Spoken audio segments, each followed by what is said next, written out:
What's up, YouTube? I hope you're having a great day. I know it's been a couple weeks since I've made a video, and I'm going to talk a little bit about that maybe here in a minute, but there's been quite a few ups and quite a few downs and everything in between, but it's all good, okay? So, but today we're going to make a video. I don't know how much talking I'm going to do because I'm going to unload a bisque kiln and I'm going to glaze a bunch of pots, so I might just have the camera over in the corner while I'm glazing pots. But either way, we're going to have a video today, and then maybe at the end I'll put in a little, what do we want to say, a little chat or a little bit of explanation of what's been going on here, and updates on the wood kiln and all that's happening there. And supposed to have fired it by now, but I haven't, and that's part of the ups and downs and all that in between. So anyway, either way, we're here to make a video, so let's go.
All right, there's an empty bisque kiln right here, and we got a table full of pots over here that we can now talk about and get to work glazing.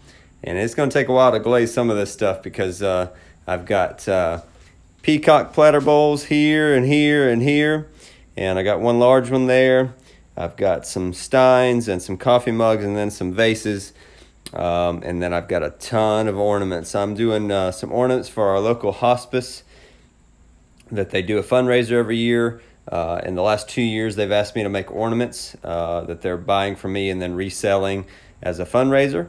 And so I've got, not all of those are going to be for hospice, but most of those are. So those I actually have to use a stamp and stamp the back of those with a stamp with an underglaze so that we can have that stamped for hospice for 2019. And so we're going to get busy doing all this. And let's go.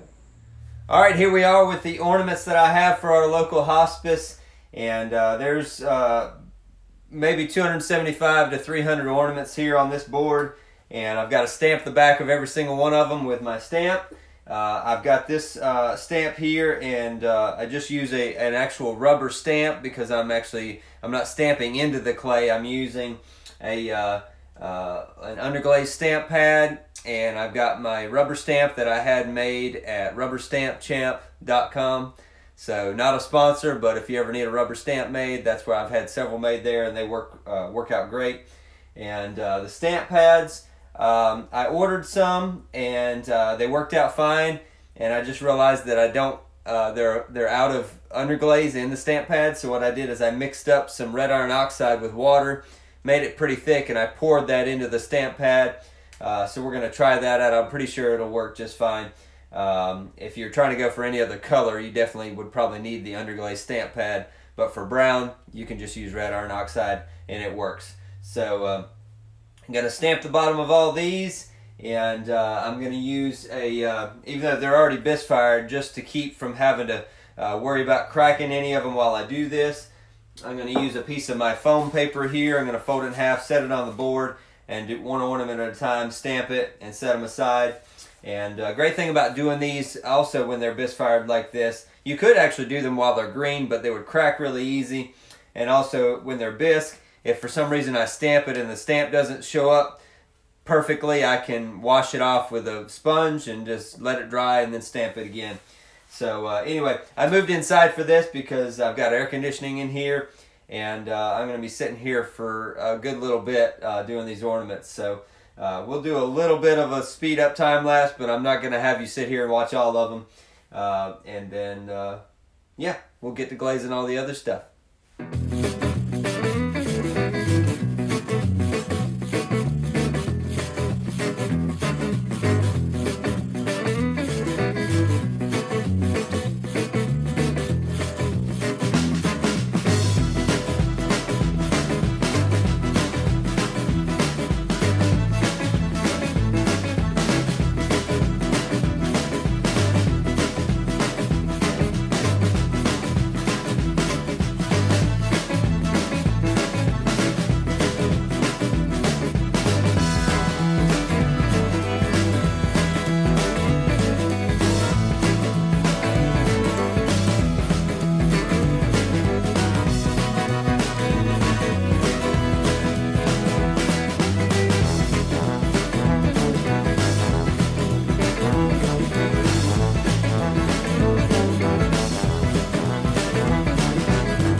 there we go. Only about I don't know, 1 day behind schedule, so it's not too horrible, but I gave myself a little extra time anyways. But I hope this video turns out well. I know it's kind of feels all chopped up for me because I did part of it yesterday, part of it today.